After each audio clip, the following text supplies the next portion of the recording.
Bonjour, good morning, magandang umaga sa inyong lahat. Happy Monday. You're watching Eagle News Mornings from Canada. I'm Marco Zeruto coming to you from Toronto, bringing you stories from across the country. Now, maybe you're eating breakfast right now, or maybe you're getting ready to go out. And like we always mention, if you are going to leave your homes, let's continue to practice social distancing. Let's all be responsible so that we can keep everyone and ourselves safe. Now, we will do our best to always keep you entertained, updated, and most importantly, informed with the news coming from Canada. Now, before we get to today's headlines, let's see what the weather looks like there in Manila. AccuWeather is forecasting a high of 27 degrees Celsius with partly cloudy skies. Air quality is fair. Please be careful again when you go out. Now, let's check out the weather across Canada. Our weather street scene comes from Surrey, British Columbia. We see the Fraser River and the SkyTrain bridge that links the city of Surrey to the city of Westminster, which make up part of the Greater Vancouver area. We'll go across the country starting from the West Coast. In Vancouver, it is mostly cloudy at 17 degrees Celsius. In Edmonton, cloudy at 16. In Calgary, partly sunny at 22 degrees Celsius. In Regina, mostly cloudy at 16. In Winnipeg, a cloudy 16 as well. In Montreal, it's mostly cloudy at a nice warm 32 degrees Celsius. In our nation's capital of Ottawa, mostly cloudy at 30 degrees. In the Maritimes, in Halifax, mostly cloudy at 16. Fredericton, partly sunny at 26 degrees Celsius. And Toronto, my hometown, it is sunny, 25 degrees Celsius. It is definitely hot and humid here. The air conditioning is running everywhere. So we now go to today's headlines. Our first headline of the day is a good one. The federal government says, you need a job? Well, we're here to help.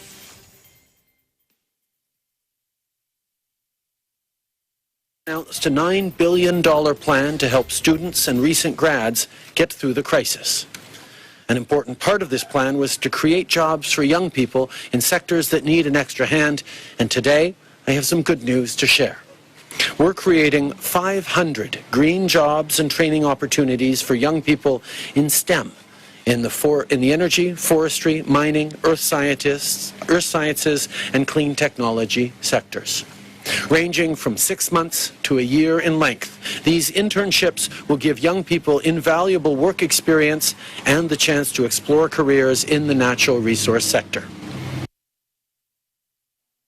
Now, of course, students trying to find a summer job has definitely been a struggle through this pandemic, through this situation, not just in Canada, but everywhere. So, of course, this is wonderful news for the youth.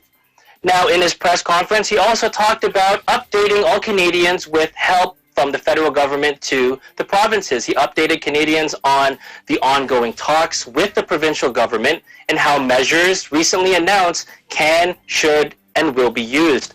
Now, specifically, there was the $14 billion in aid, which will be used for various things depending on the individual needs of each province, as well as the new Made in Canada mobile app to help trace COVID-19.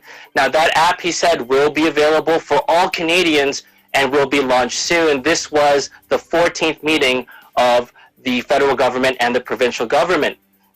Our next story, grocery chains are ending their top-up pay for their employees, and Trudeau was asked to comment on that action. Here's a clip.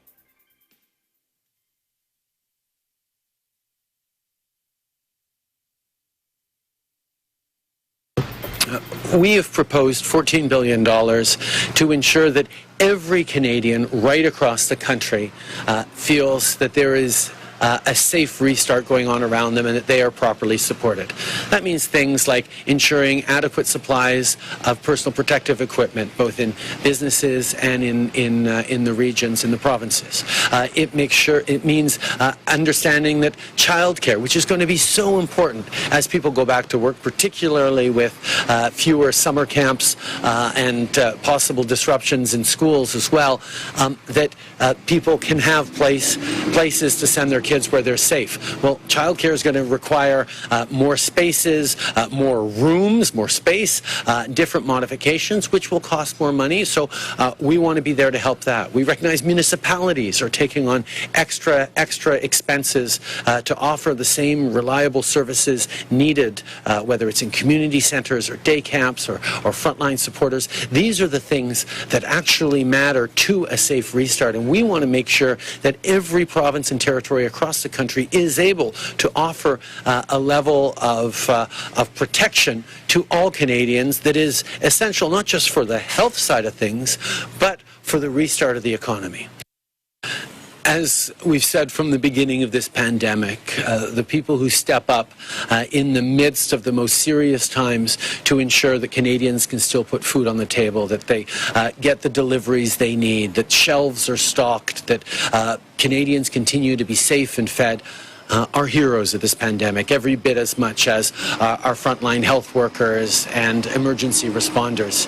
We need to make sure that people who've stepped up to help Canadians, often at question of their own health and safety, are continued to be supported and respected, and that's why we will continue to exhort and expect that people who've stepped up during this time be properly supported and paid for it.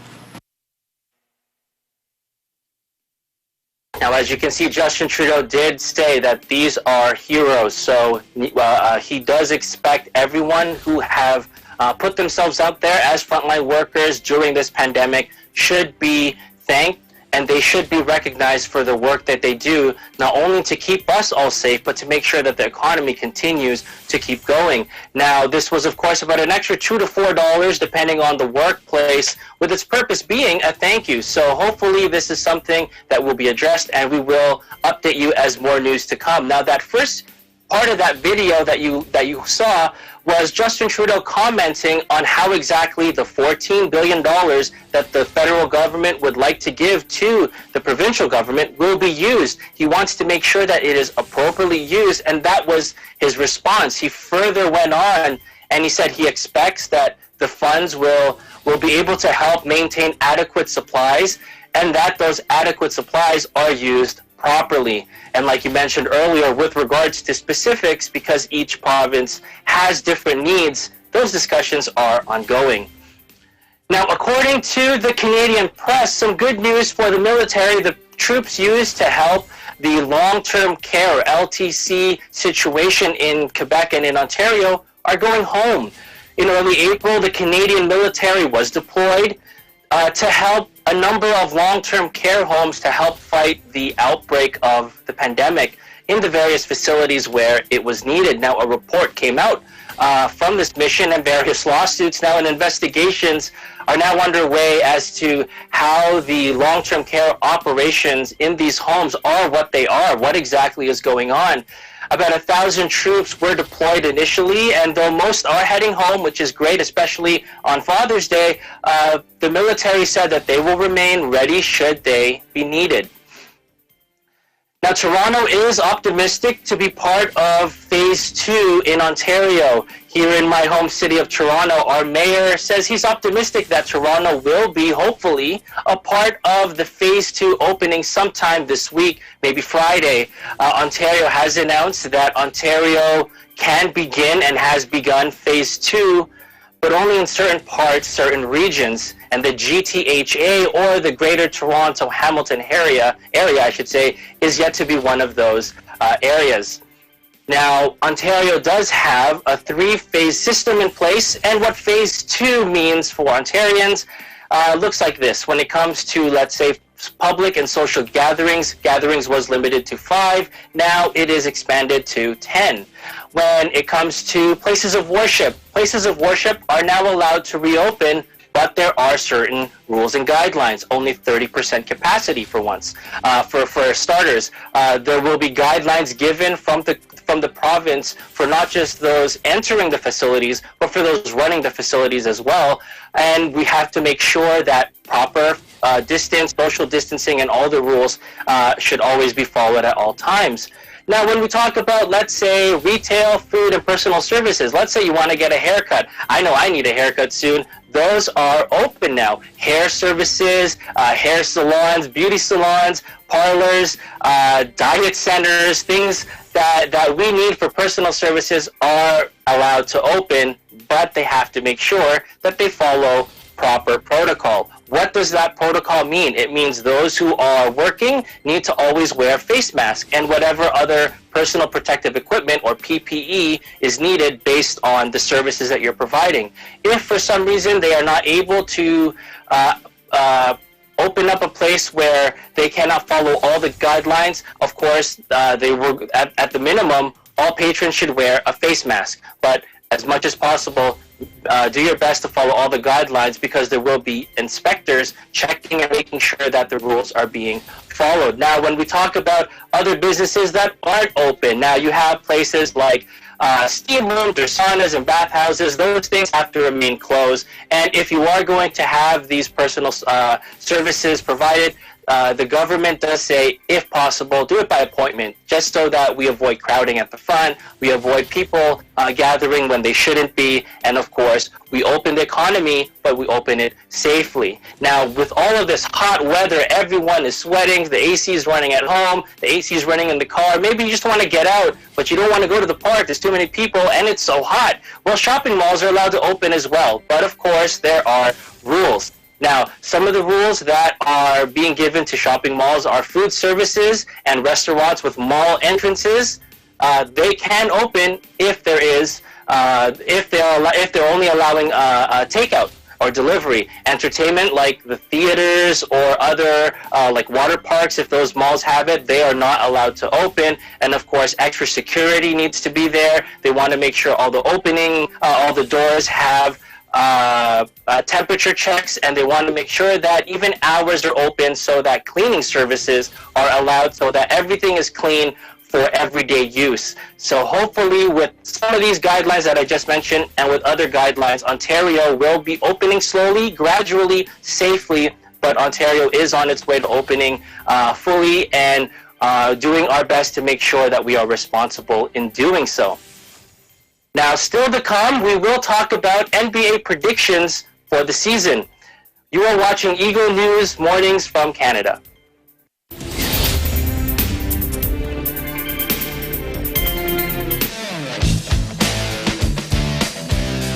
Patindi ng patindi at tuloy-tuloy ang pagpapakita ng galing ng ating mga TNG aspirants. You're just too good to be true. It up, you came to get it wrong with a name, I should have drunk you back. When I was a child. Abangan ng kanilang performances sa pinakamalaking talent competition sa buong bansa, Tagisan ng Galing.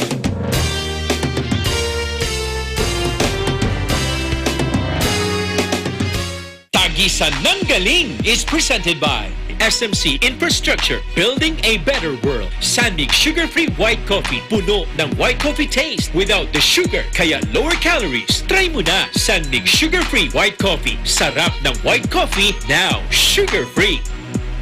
Vet-approved Nutrichops, the only premium dog food with active boost for optimum energy and prebiotics that help strengthen immunity. Just like Catherine Bernardo, gawing listo ganado ang fur babies niyo. Listo ganado sa Nutrichops. Magnolia Chicken Templados, delicious, ready to cook and freshly marinated daily. Pure Foods Luncheon Meat, pure sarap for every family. Star Chunky Cheese Corned Beef, ang cheesy ng corned beef mo. Walang duda, kids can tell na #1 ang Pure Foods Tender Juicy. Ang tender, ang juicy, ang sarap. Co-presented by Cooper, expert in air conditioning and electromechanical.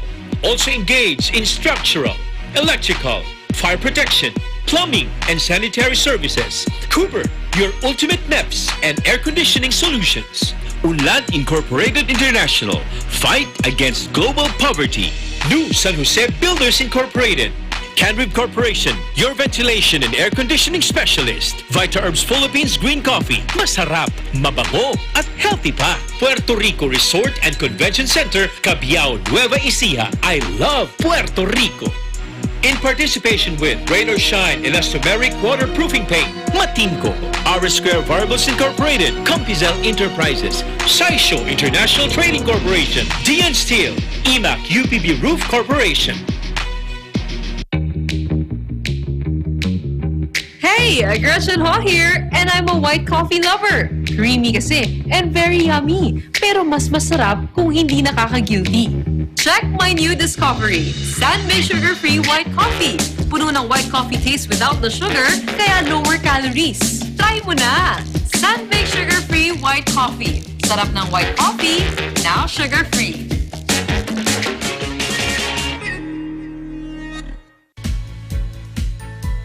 The Bulacan Bulk Water Project is a treatment facility that will provide bulk water to the 24 municipalities of Bulacan to meet the increasing water demand of its residents. Through concessionaire, SMC Infrastructure also initiated the significant improvements of the Manila North Harbor Port, the country's busiest port. Listo at ganado ang baby ko sa vet-approved Nutri-Chunks with active boost and prebiotics na pampalisto. Made with real meat, with essential nutrients to help them grow healthy and happy. Listo, ganado sa Nutri-Chunks. Ikaw lang ang star ng buhay ko. Para sa akin, perfect ka. Ibang klase ang sarap ng corned beef mo. Ang cheesy ng corned beef mo. Pag Star Chunky Cheese Corned Beef, sarap ng corned beef, inangat pa ng real cheese cubes. Kaya perfect ang sarap. Star Chunky Cheese Corned Beef.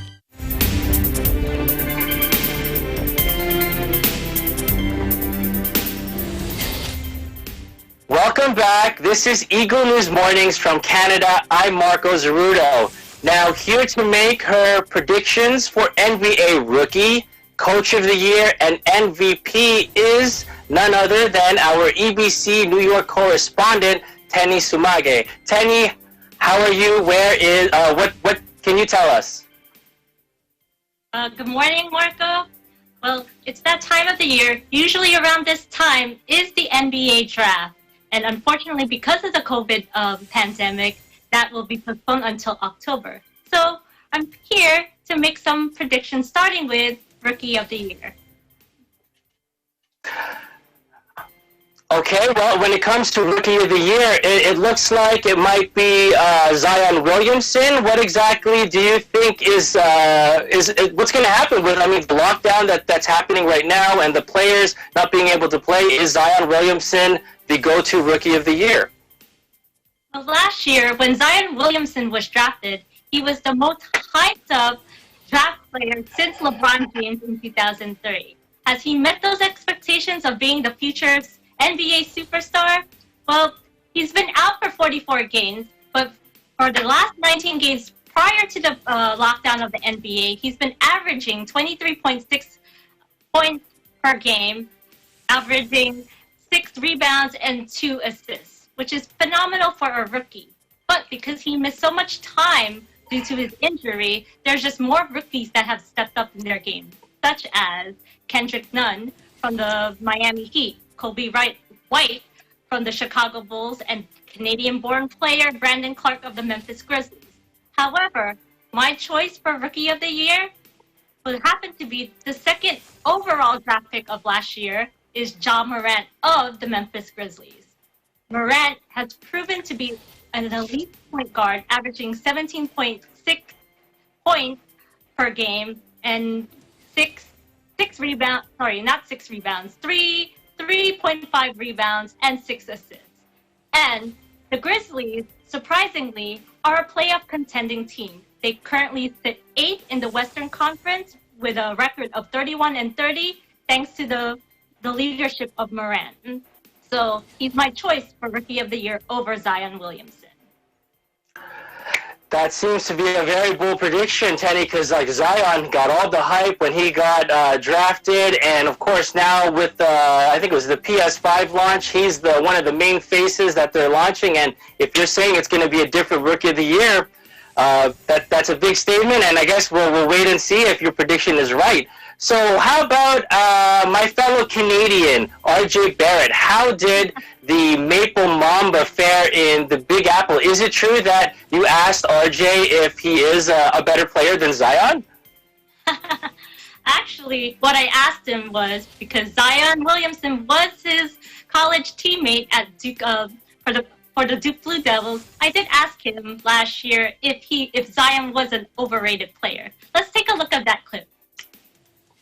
I've never played with in my life. So Zion's a little bit overrated, right?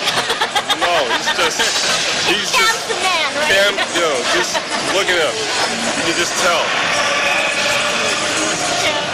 How about in terms of charm? Who's the most charming of the RJ. I'm not charming. I'm not charming.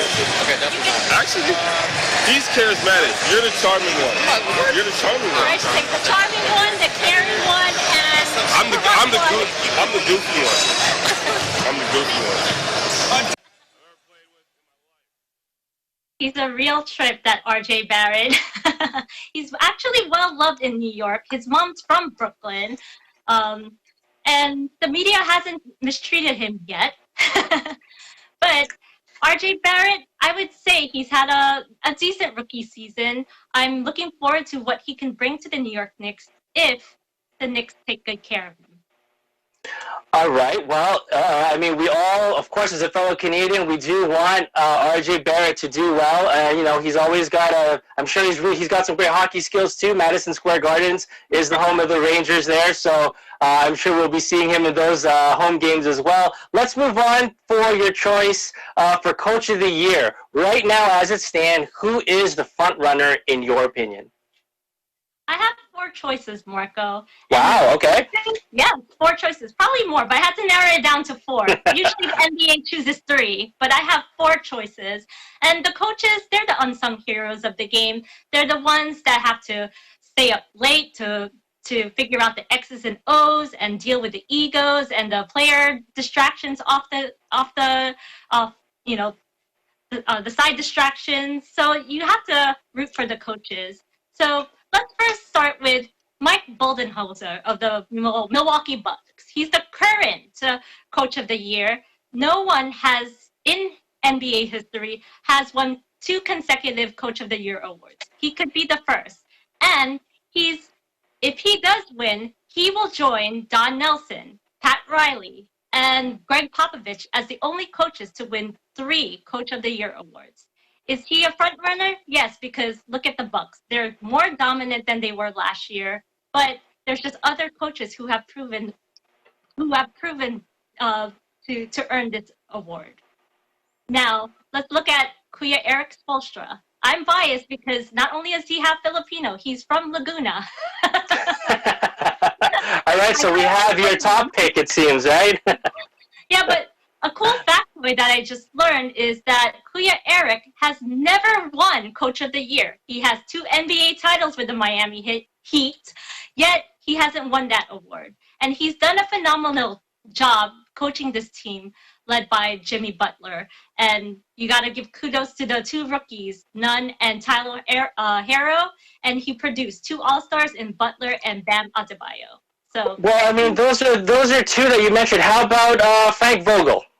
Oh, I gotta love Frank Vogel because, anyone who coaches LeBron and AD deserves to be Coach of the Year. So he's actually my choice for runner-up. And actually my choice to win Coach of the Year. And you will like this because you are biased, Marco. You love your Toronto Raptors. But my choice, and from what I've read, he is actually the front runner to win Coach of the Year. The one and only Nick Nurse.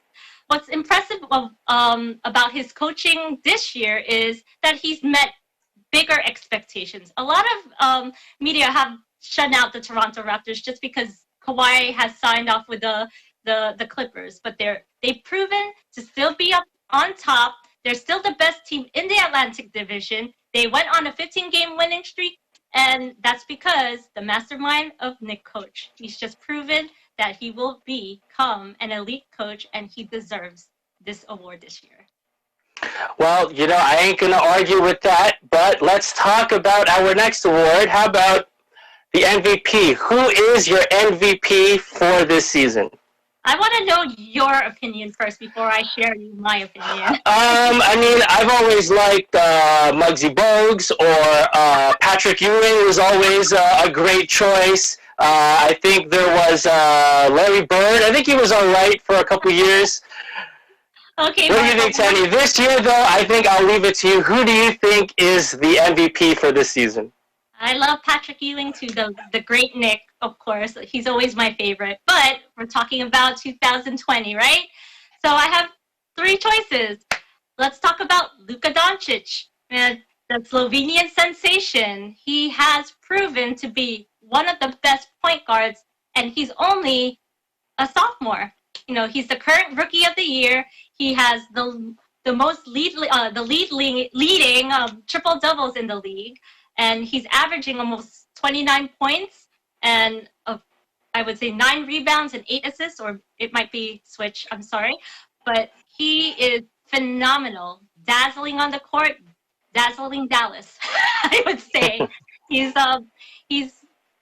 he's phenomenal. I can't wait to see what he brings to the table in the future. And he's only 21 years old. And anybody who mimics their game after LeBron James deserves to be even mentioned to be most valuable player.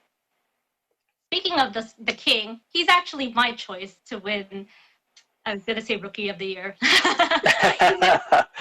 He won Rookie of the Year, but he is my choice to win most valuable player this year, just because he's been a great leader to the Lakers. He makes the team so much better, and that's kudos to Frank Vogel and the coaching staff. And just, he has the support, great support from AD, the bench, Danny Green, Jared Dudley, Alex Caruso, my man, off the bench. LeBron is just phenomenal, and honestly, winning his 5th MVP, you're inching closer of making LeBron probably the greatest athlete of all time. So he's my choice over the Greek Freak. Although I feel like the Greek Freak, Giannis Antetokounmpo, might win his second consecutive MVP award. Well, the hope for me is I do hope LeBron wins it so that Giannis doesn't ask for too much when he signs with the Raptors in a couple years, so that we have extra money to sign anyone else we might need, like Kyrie, or we might try to get Durant, or we might try, the sky's the limit with the Raptors, right? Especially with 2020 Coach of the Year, Nick Nurse. So we'll see what will happen. And of course, we look forward with you to pack your bags if the season starts in Orlando again. We're looking forward to any reports from you over there. Just make sure to say hi to Mickey Mouse for us, all right, Tenny? That'll be Melissa Potas' job, my correspondent from Florida. She'll give a shout out for you to Mickey and Minnie and Goofy and the rest of the Disney crew. All right. Well, thank you very much for that report, Tenny. Now, for more EBC programming, check out The Vocal Chamber. This is an E25 Records original series. Independent artists and hosts discuss the world of hip-hop, R&B, and pop. And it features artists and hosts that discuss the world of, like I said, hip-hop, R&B, and pop. And it features independent music artists from all over the world to share wholesome music in its purest form. The Vocal Chamber, check it out on Facebook and on YouTube. Now, that's our program for today. On behalf of the team, we will continue to always keep you updated, entertained, and most importantly, informed, so that you can always continue to keep yourself safe, as well as your friends and your family. Thank you for watching. Salamat po sa panonood. In Toronto, Marco Zerudo, Eagle News. We live in interesting times. Bonjour, good morning, magandang umaga. Stay tuned for Agila Balita, hosted by Maricar Velasco. Thank you, Marco. Take care.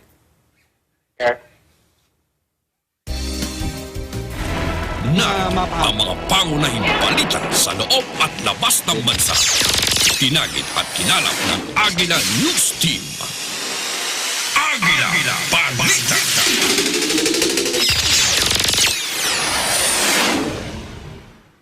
Narito ang may init na balita. Ngayon ay Lunes, Hunyo 22, 2020. Sa ulo ng mga balita. Bilang ng COVID-19 cases sa bansa lumampas na sa 30,000.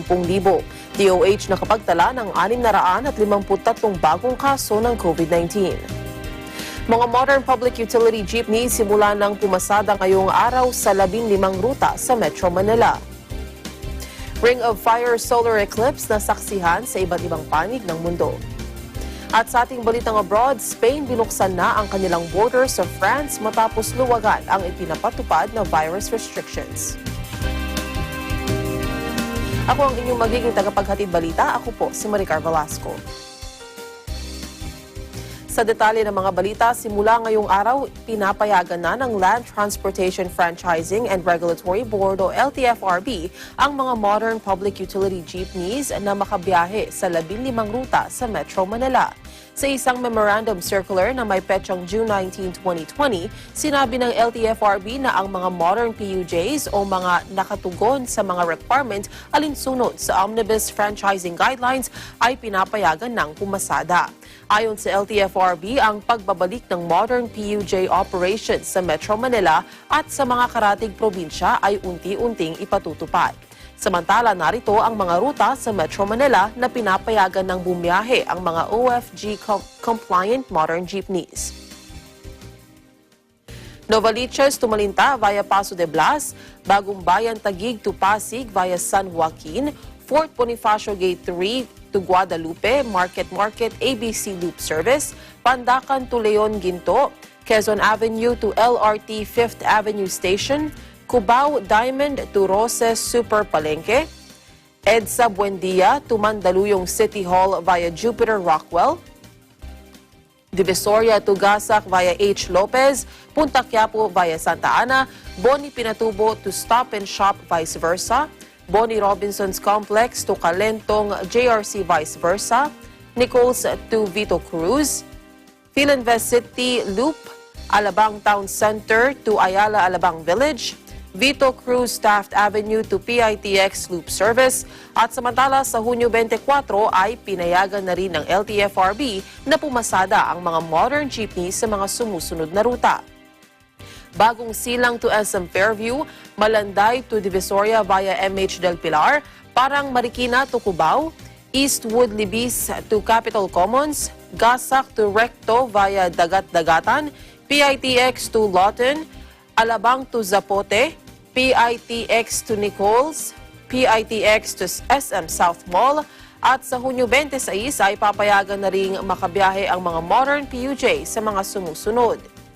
Quirino Highway to UP Town Center, SM Fairview to Commonwealth via Regalado Avenue, QMC Loop, Tikling to Binangonan, Antipolo to Pasig via East Bank Road, Rosario Pinagbuhatan, Pasig, West Avenue to P. Noval via Del Monte, Binyan to Balibago via Manila South Road, Tramo to Sucat, San Isidro to Congressional Junction, Dasmariñas.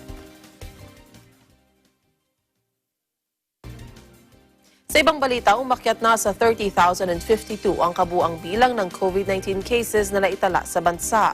Ito ay matapos makapagtala ang Department of Health ng 653 na karagdagan pang kaso. Sa mga bagong bilang na ito ay 415 ang fresh cases habang 238 naman ang late cases.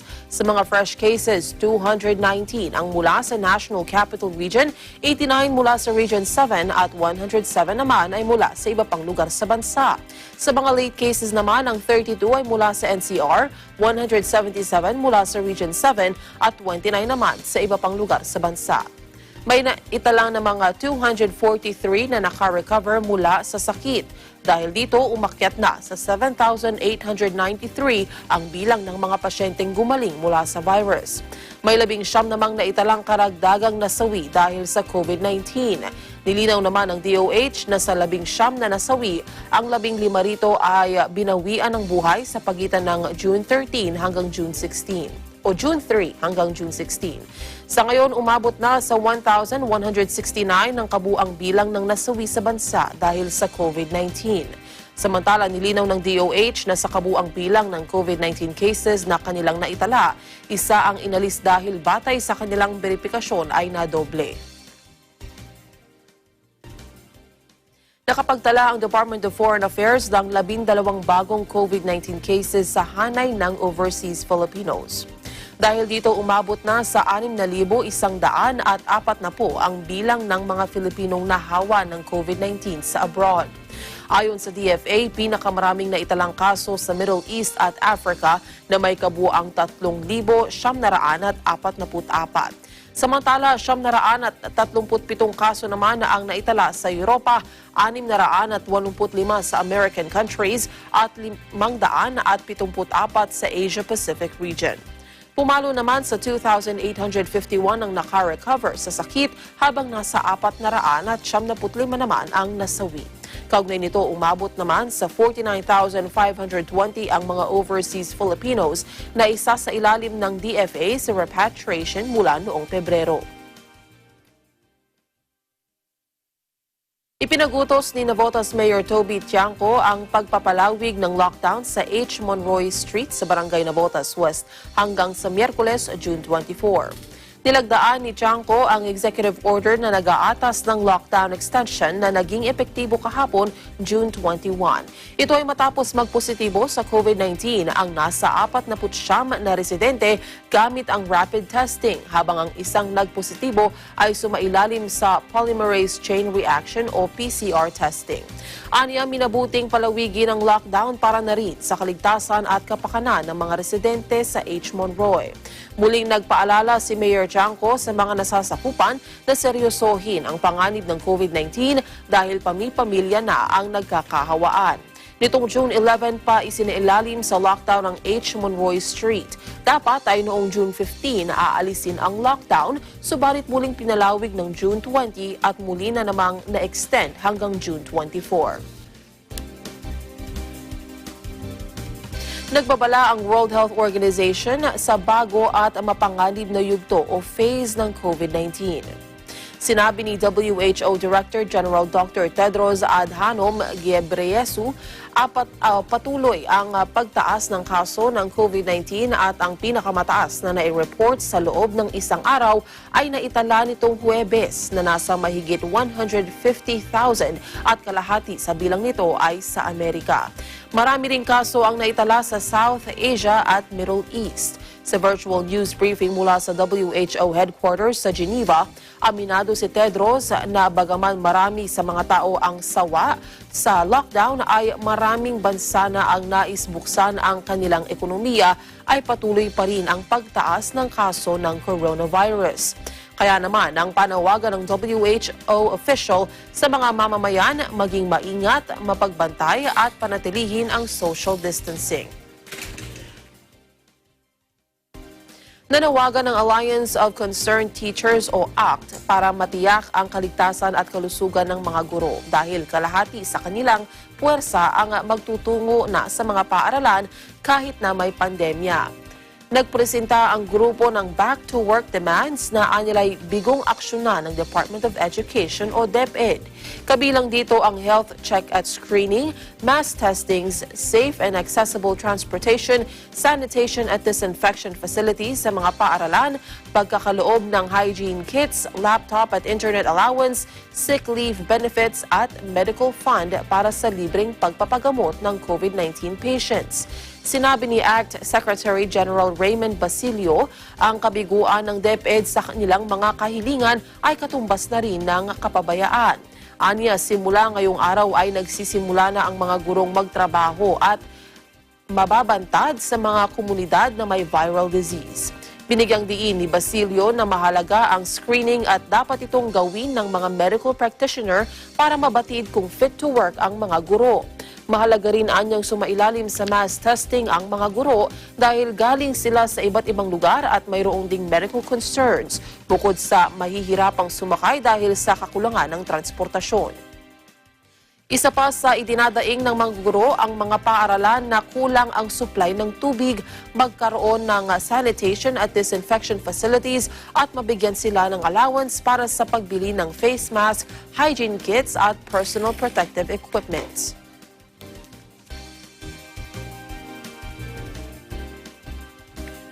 Susunod, 277 distressed OFWs darating ngayong araw. Ang detalye na yan sa pagbabalik ng Agila Balita sa umaga. Agila,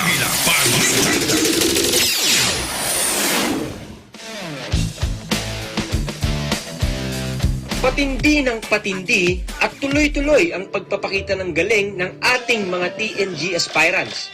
You're just too good to be true. You came to get it broke with a dame, I should have broke you back. When I was a child. Abangan ang kanilang performances sa pinakamalaking talent competition sa buong bansa, Tagisan ng Galing.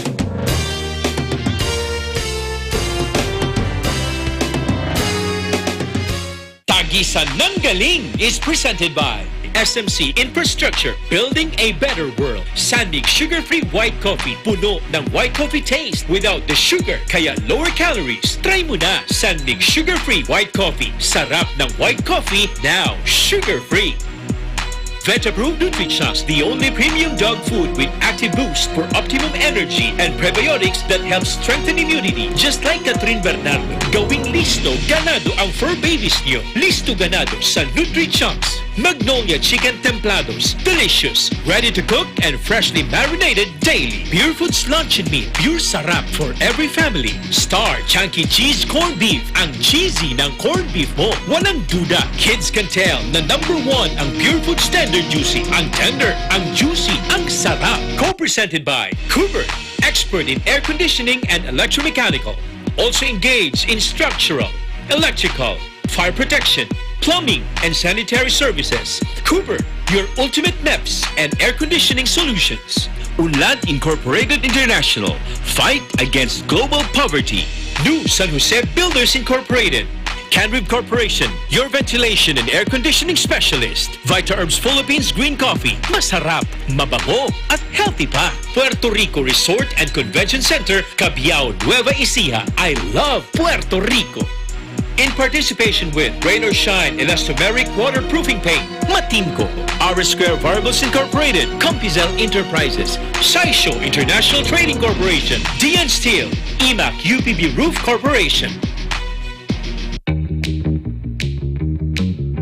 Hey, Gretchen Ho here, and I'm a white coffee lover. Creamy kasi, and very yummy. Pero mas masarap kung hindi nakaka-guilty. Check my new discovery, San-made sugar-free white coffee.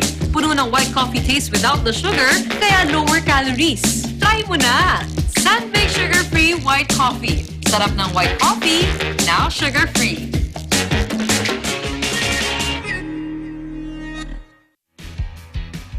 The successful development of T-Plex, or Tarlac Pangasinan La Union Expressway in 2009, a 4-lane toll road that extends from Tarlac City to Rosario La Union with an additional approved extension of 56 kilometers all the way to San Juan La Union. This is expected to reduce travel time to Baguio and other provinces in northern Luzon. Realizing the vision of creating a better world for Filipinos fueled the team's focus. Listo at ganado ang baby ko sa vet-approved Nutrichunks with active boost and prebiotics na pampalisto. Made with real meat, with essential nutrients to help them grow healthy and happy. Listo, ganado sa Nutrichunks. Ikaw lang ang star ng buhay ko. Para sa akin, perfect ka. Ang cheesy ng corned beef mo. Pag Star Chunky Cheese Corned Beef, sarap ng corned beef, inangat pa ng real cheese cubes. Star Chunky Cheese Corned Beef.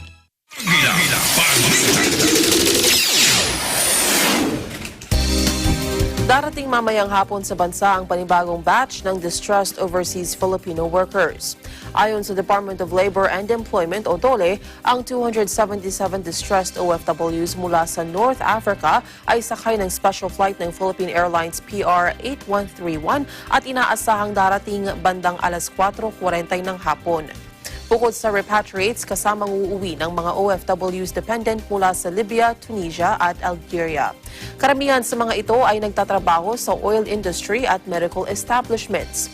Ayon sa DOLE, natapos na ang kontrata ng mga OFWs at ang iba naman ay nagsara na ang pinaglilingkurang dahil sa pandemya.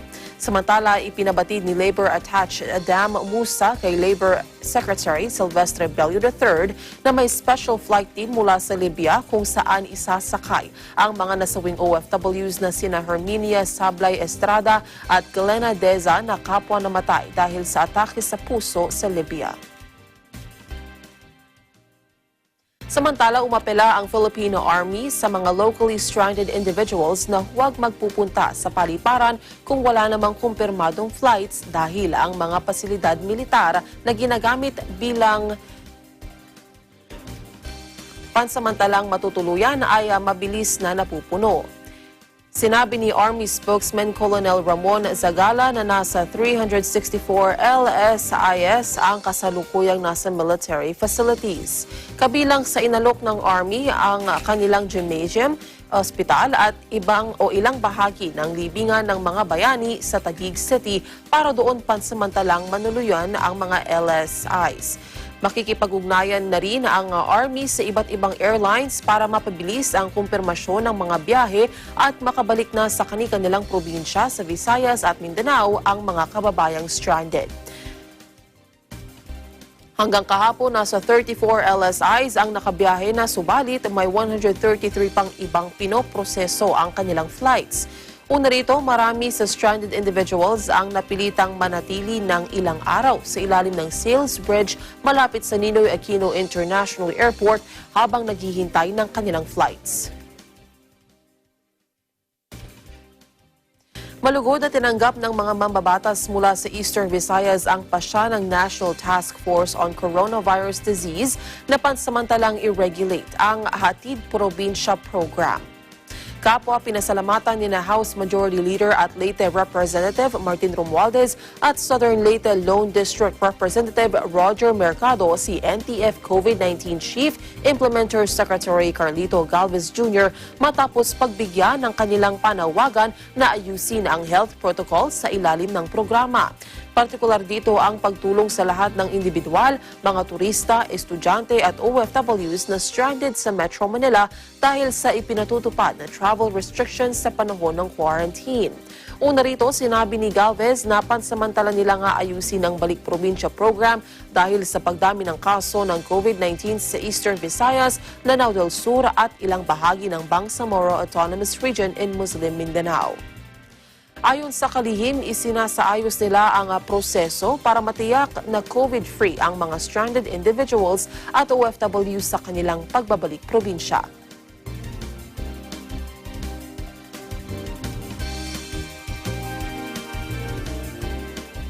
Isang policewoman sa Dolores, Quezon na kahit na may iniindang karamdaman ay tuloy ang laban kontra COVID-19. Ito ay para maprotektahan ang kanyang mga nasasakupan laban sa virus. Si EBC correspondent Jim Potejano sa detalye. Hindi may kakaila na ang pandemyang bumulabog sa buong mundo ay sadyang lumikha ng pagkaalarma sa milyon-milyong tao. Hindi lamang sa ating bansa, maging sa iba't ibang panig ng mundo.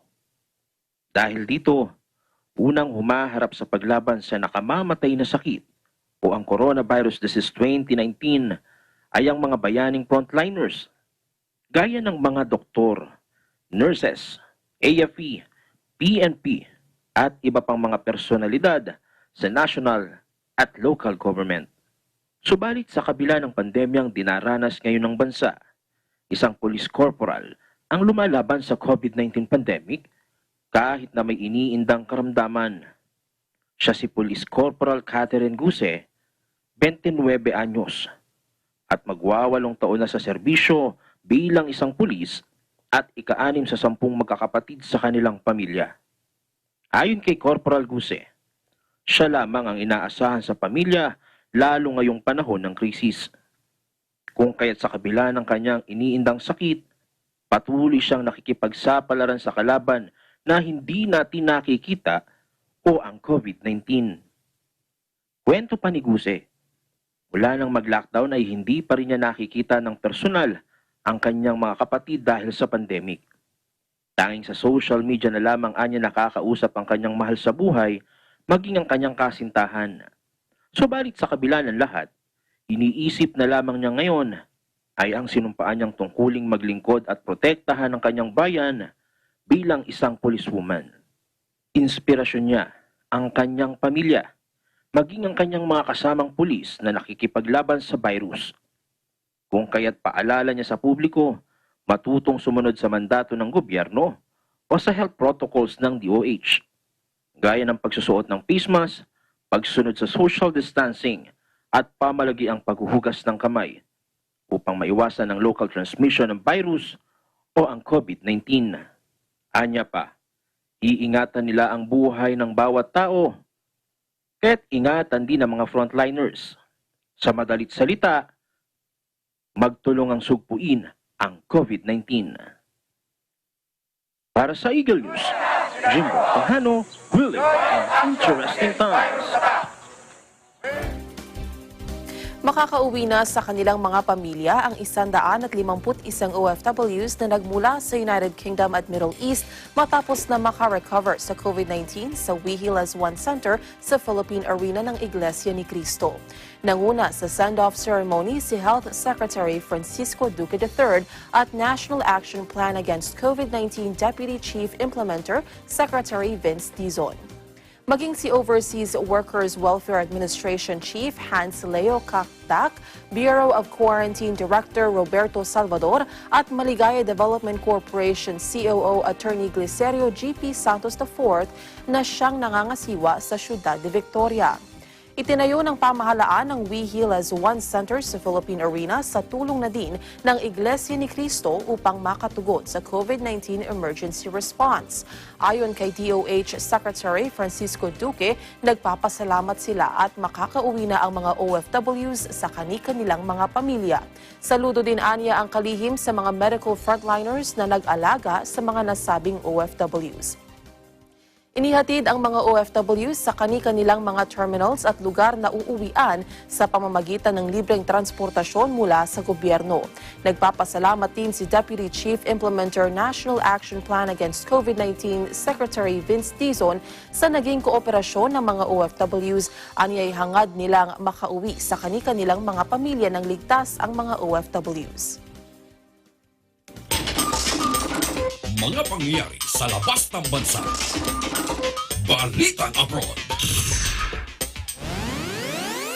Binuksan na muli ng Spain ang kanilang border ng France matapos luwagan ang ipinapatupad na coronavirus restrictions. Inanunsyo ni Spanish Prime Minister Pedro Sanchez na aalisin na nila ang border checks sa halos lahat ng EU member partner states simula Hunyo 21. Magugunitang ang Spain ang isa sa mga bansang malubhang naapektuhan ng pandemic matapos itong makapagtala ng mahigit 28,000 deaths at halos 300,000 cases. Kahapon ay binuksan na ang Perthus Crossing at makikita na ang pagpasok at paglabas ng mga sasakyan sa border ng Spain at France. Samantala, ipinahayag naman ng Portugal na mananatili pa ring nakasara ang kanilang border ng Espanya hanggang Hulyo 1. 2 beses na nagbuga ng makapal na usok ang Mount Merapi ng Indonesia. Ayon sa Indonesia Geological Agency, umabot sa 6 na kilometro ang binubugang abo ng bulkan, isa sa most active volcano sa mundo. Tumagal ang 7 minuto ang pagsabog kaya't pinayuhan ng mga otoridad ang mga residente doon na manatili sa labas ng 3-kilometer no-go zone. Pinag-iingat din ng Geological Agency ang mga commercial flights na maging maingat kapag dadaan malapit sa bulkan. Huling nagkaroon ng major eruption ng Mount Merapi noong 2010 na ikinasuwi ng mahigit sa 300 katao. Ang Indonesia ay mayroong 17,000 islands at islets at mayroong halos 130 bulkan. Nasaksihan ng mga skywatcher mula sa West Africa hanggang sa Arabian Peninsula, India at Asia ang Ring of Fire solar eclipse. Ang tinatawag na annular eclipses ay nangyayari kapag ang buwan ay dumaraan sa pagitan ng daigdig at araw.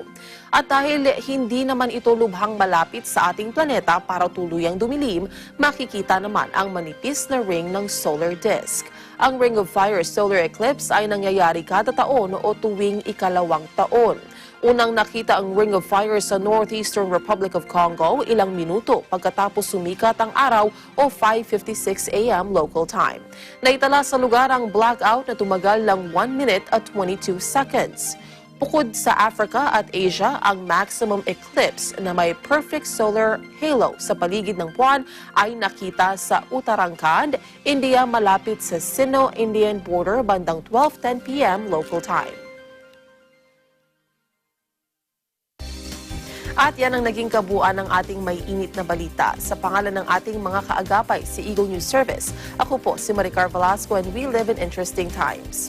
Susunod na ang programang Saganang Mamamayan kasama sina Congressman Dante Marcoleta at Chensu Borjaga.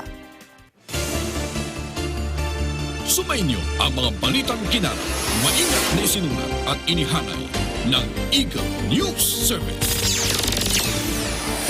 Agila